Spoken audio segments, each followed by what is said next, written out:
Resonance presents an imaginative day of artist expression, April 18th, starting at 3 p.m. Enjoy Louisiana artists and musicians like Damon Batiste. This is a 21 and up event. General admission is $50 with tables available for purchase. Come experience the culture. Hey, did you know Long's Products is a family-owned janitorial supply with mops, brooms, trash bags, and they even have food service disposables, carry-out plates, and to-goes? Check us out.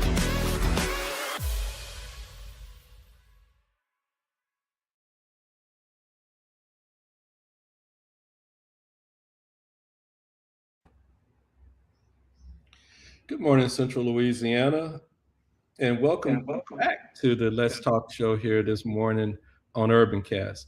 I'm your host, Jack. Before we begin, I want to throw out a reminder to everyone.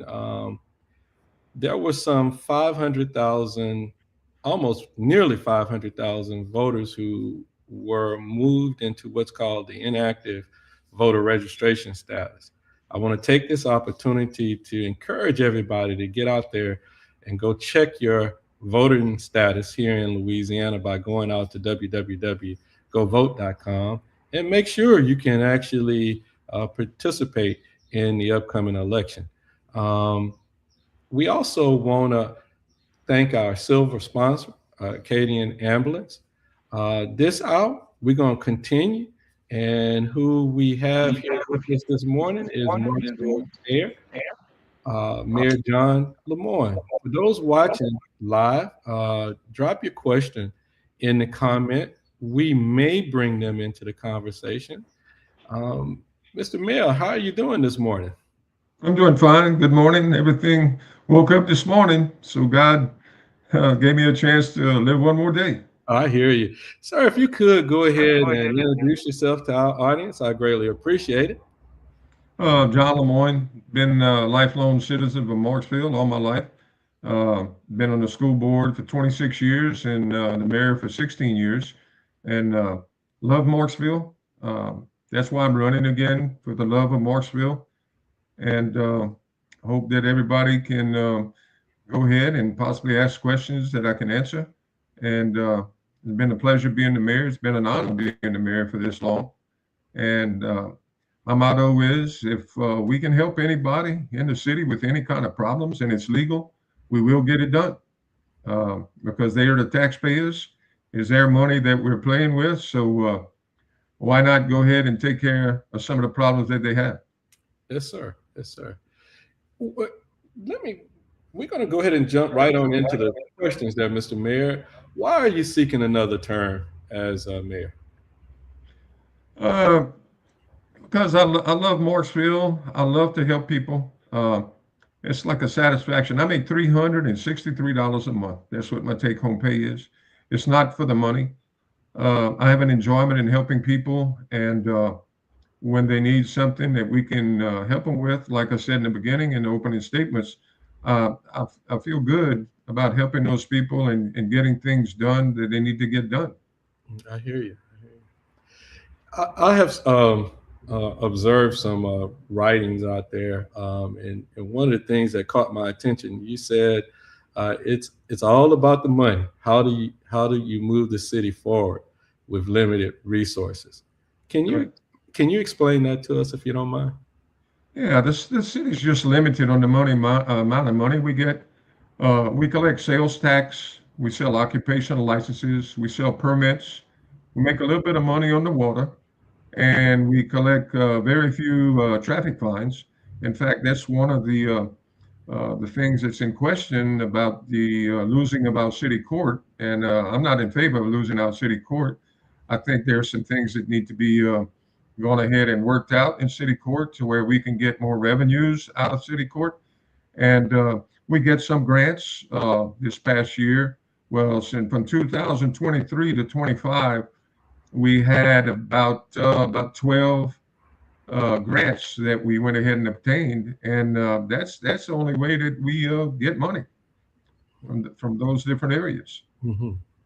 So whatever we have, we've not been written up by the audit. We've run a balanced budget for the whole time that I've been mayor. We've never been written up, and we've balanced the budget every year. Mm-hmm. Mm-hmm. You're also committed to not raising taxes. What alternatives do you see in increasing revenue for the city of Marksville? Um, Hopefully, the business community will possibly bring some other businesses here that would increase our sales tax revenues. I'm not going to go ahead and ever try to pass taxes because I know that's not a favorable thing to do because the dollar's not worth a dollar anymore with all the taxes that are on it. Mm. So I wouldn't want to go there. Uh, Hopefully, we can go ahead and ask and try to get different businesses to come in to where we can boost up our revenues on sales that would happen, and also possibly working something out with city court to where because we give half of the operations of city court, and so does the police jury.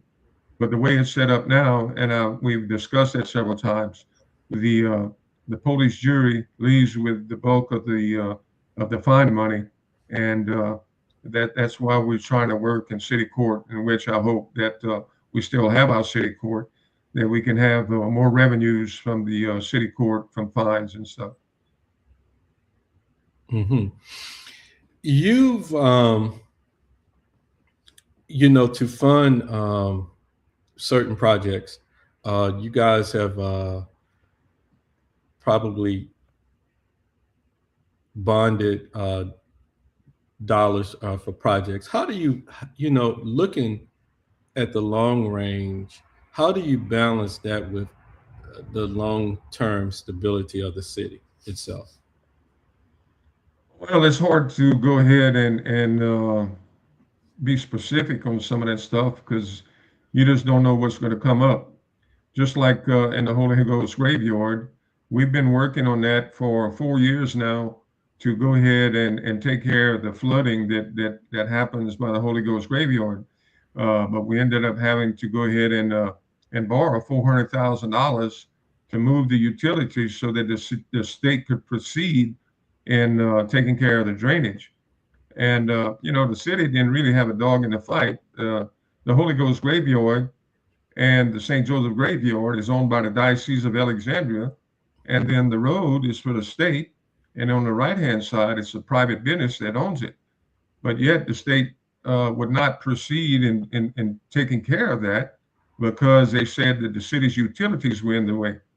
But right in front of my house, where they enlarged LA1, they had to move the utilities over, and it didn't cost the city any money. The state went ahead and absorbed their costs. Uh, but at the graveyard, we were told that they would never fix anything until the utilities were moved. So, you have these things that go ahead and creep up on you that you don't know that's going to happen. So you have to go to the bonding commission. We had to go to the bonding commission to borrow the $400,000 because the city didn't have the money, the $400,000 to put up to move the utilities. So, like I said, you just don't know when it's going to happen. All of a sudden, it creeps up on you, and then you have to go ahead and find a way to take care of the problem. Okay. All right.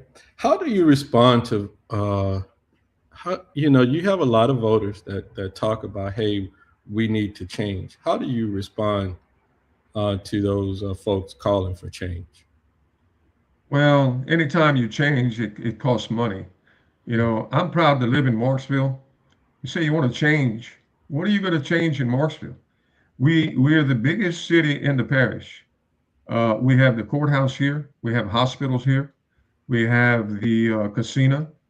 We have any business you want. When I'd stand on the side of the road when I was little to catch the bus, there was nothing on both sides of coming from Mansour and coming from Marksville. Now you have Burger King, McDonald's, Wendy's. You have just about any restaurant you want. We have the best fire department in the whole parish. We have even a ladder truck to put out fires on buildings that are 2 stories high or more. We've accomplished a lot in Marksville. I'm proud of Marksville. Everybody wants to change and make it bigger and better. I'd like to make it better and also bigger, but we're limited on the land that we have to expand.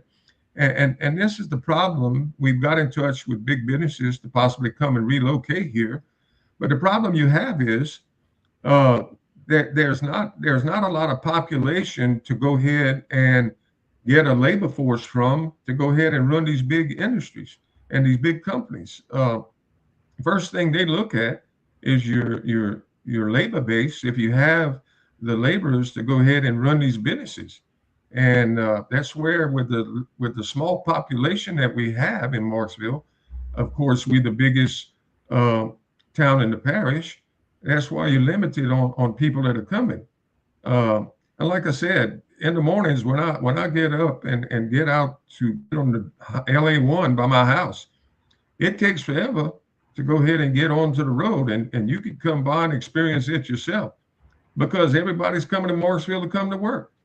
Um, but then somebody, oh, they want to change Marksville. What are you going to change? Uh, that's the question that I like to ask. What do you want to change? We're the best city in the parish, and I'm proud of it. I hear you. What accomplishments are you most proud of as being mayor uh, of Marksville over your tenure? Going ahead and fixing the infrastructure. We've gone ahead and expanded our fire protection into John Landry subdivision. You got to go ahead and do the sewage uh, expansion to go ahead and take those people where you've grown and be able to go ahead and take care of the problems that they have. They didn't have any of that before, so what we went ahead and we did that. We went ahead and put computerized water meters because at one time there was some inaccuracy about water bills and stuff. So we took care of that. Uh, we got a state of the art fire department, next to none, next to anybody else. We're the best. Uh, we got a good police department. We're constantly going ahead and updating our equipment in town, backhoes, grader blades, everything we need to go ahead and take care of the town. We've done everything that you need in a town to keep it going. Uh, like I said, on a limited amount of money, but we've kept afloat, and we go ahead and right now I'm looking at an emergency water system because I'm part of AWC, the Vols Water Commission, which is 30 miles away from here that we get our water, and it's in a 24-inch line. It comes all the way to Marksville, and last year we had the line collapse, and it caused us some problems with furnishing the citizens of Marksville with water. Sheriff's office was calling us. They didn't have any water for shower, for toilets. Uh, the school system was calling us. They had kids had problems. They couldn't go to the restroom. Hospitals were calling us. Businesses were calling us.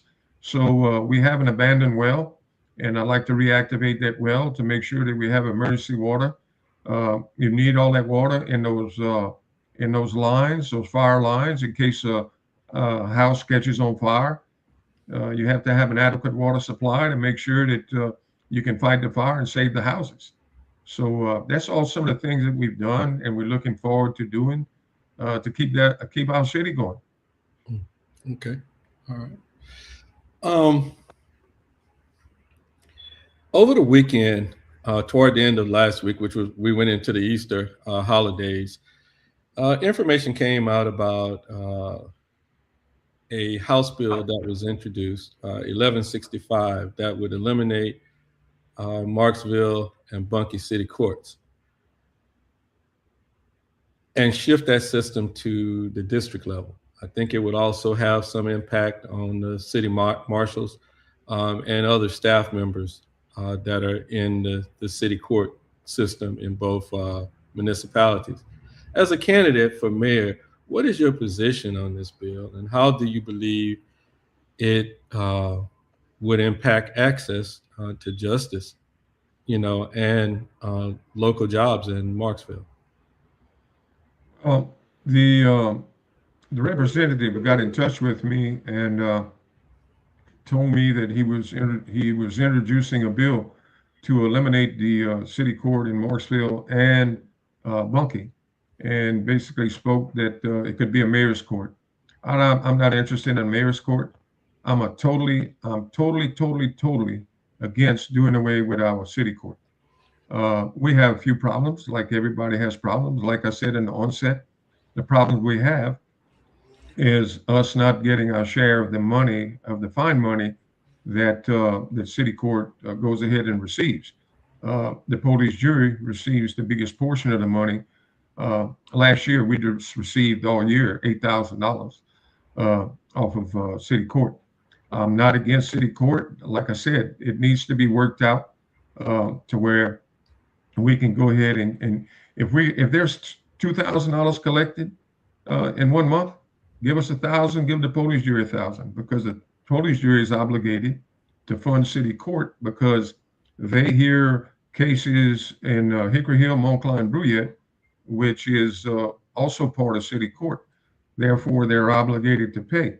And all we're asking, I don't want the ward marshal to lose, and the secretaries to lose their job.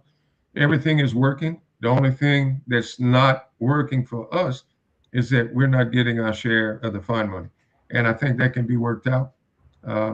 And hopefully, the legislature, Mr. Dizitel, is going to go ahead and rescind that bill. Right. Many residents we hear from connect a lack of youth programs to rising crime. What specific recreational or engagement programs would you push for as mayor to give young people positive alternatives to help reduce crime in the city of Marksville? One of the things I'd like to do and possibly look at, when I was growing up and we were young, riding our bicycles on the streets, we had a summer program at the gymnasium where you could go and play baseball, you could jump on a trampoline, you could be different arts that you can do and stuff. We redid the Mary Bethune Center. And I think what we need to do is possibly open the center up in the summers and get an intergovernmental agreement with the school board to possibly open up the Marksville Gymnasium and the middle school, which is in the predominantly Black section of town, to where you would have these two places to where the kids could go in the summer and do recreation and give themselves something to do and keep them busy to where it sort of keeps them out of trouble. That's what we did when we were young. And I think that if we go ahead and implement that, you would curtail on some of the stuff that's going on. Mm-hmm.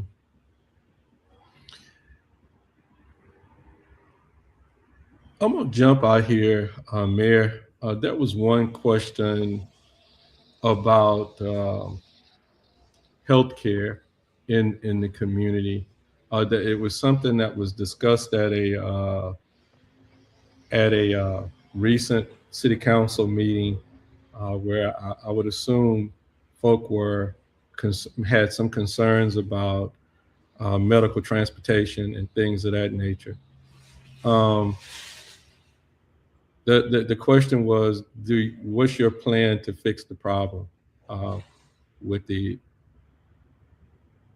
if there is a problem there, but what's your plans to fix it or improve it? We are not in charge of the ambulance service. Used to be the police jury and then the sheriff's office, and we don't have too much say so. What we were pretty well concerned about at one time, we had a council member that had almost passed away, and if there's one ambulance service that was called and they couldn't respond because they were on the other end of the parish, and we would have had to wait for that ambulance service to come back to Marksville and pick up that person. That person would have passed away. Luckily, we were able to go ahead and get another ambulance that came and picked him up, brought him to the hospital, and pretty well saved the man's life. And I think we've gone through that to where presently we have an adequate ambulance service, which is taking care of that right now. And there are more ambulances around that can go ahead and take care of those problems in case of an emergency to where a person's life is at stake. And I think they've addressed their shortfallings on that of them being able to go ahead and provide better ambulance service, in which I don't think there's any problem with it now. Okay. All right. What lessons have you, what lessons from your years on the school board guide your leadership today as mayor of Marksville? Uh, people let me know that we've made a positive impact on their life of whether it's saving lives, going ahead and saving house fires with the up-to-date fire equipment that we have.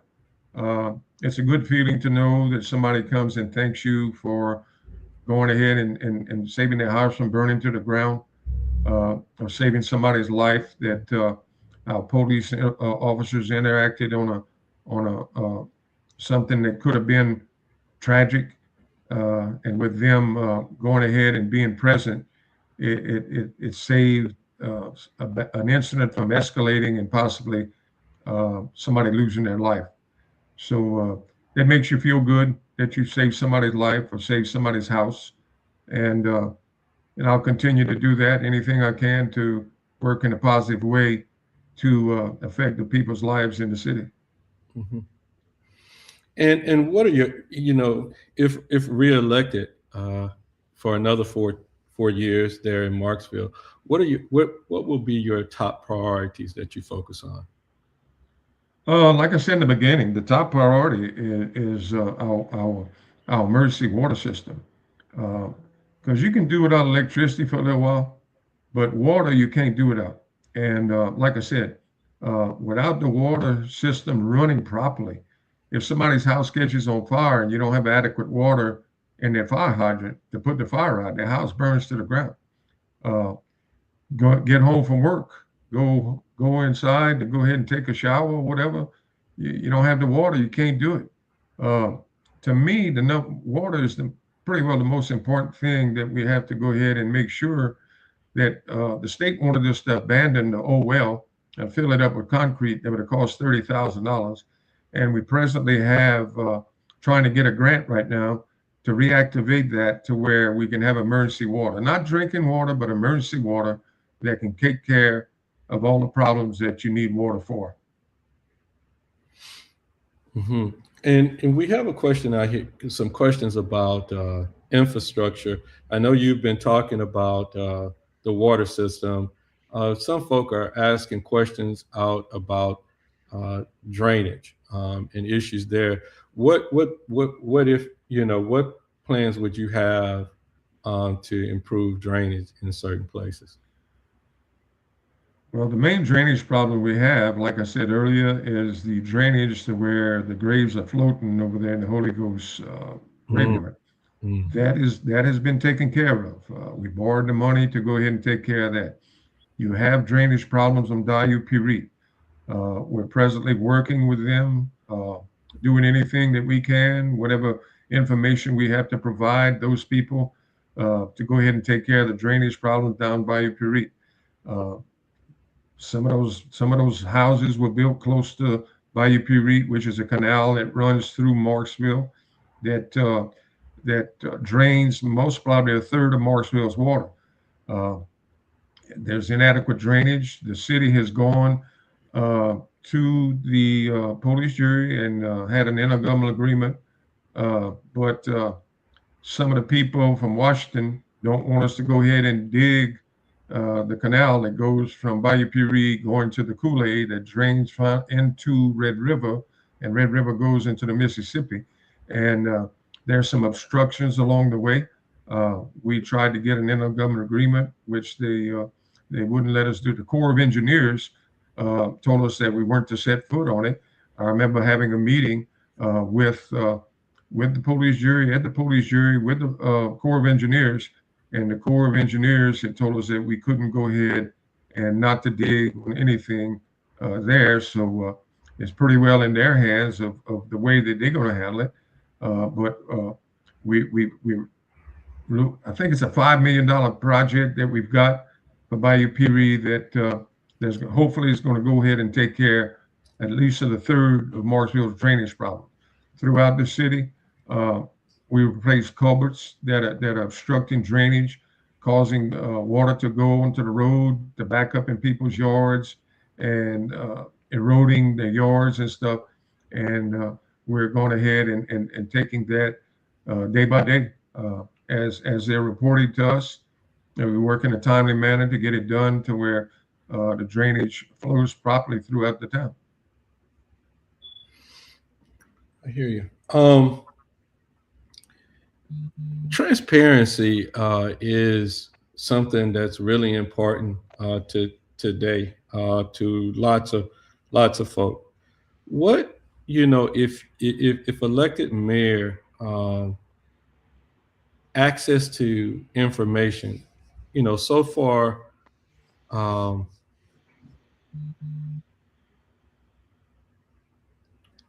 we as a media organization, it becomes important for us to be able to see the upcoming agendas, the material that supports those agenda items,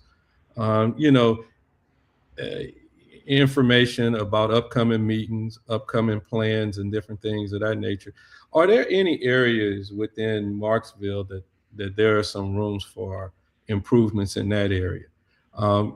Today we get information, we consume information completely different than we used to. And so, and a lot of times, we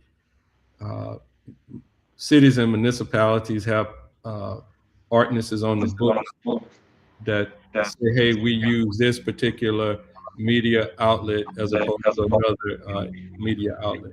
What thoughts do you have on making things more transparent within with the citizenry there in Marksville? I think we need to possibly go open up a communication between get heads of different groups to get with the council and council members to go ahead and discuss these problems that exist in the town. Unless they make us aware of the problem, a lot of things go by unnoticed. And like I tell people, if I know there's a problem somewhere, I'm going to address it. But until I know about it, there's nothing I can do. Make me aware of the problems that exist, and I will most definitely try to take care of the problem that's going on.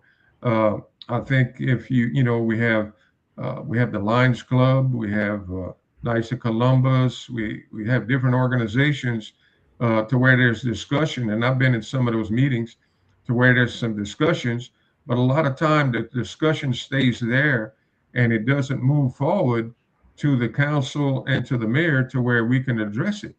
And that's the line of communication I think we need to go ahead and open up to where those problems are brought forth to us, and whatever that we can offer as a council and the mayor, it's going to be done accordingly.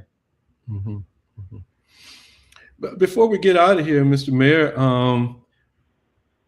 do you have anything to say? Anything that we didn't cover in this interview that you'd like to say to the folk who are listening this morning?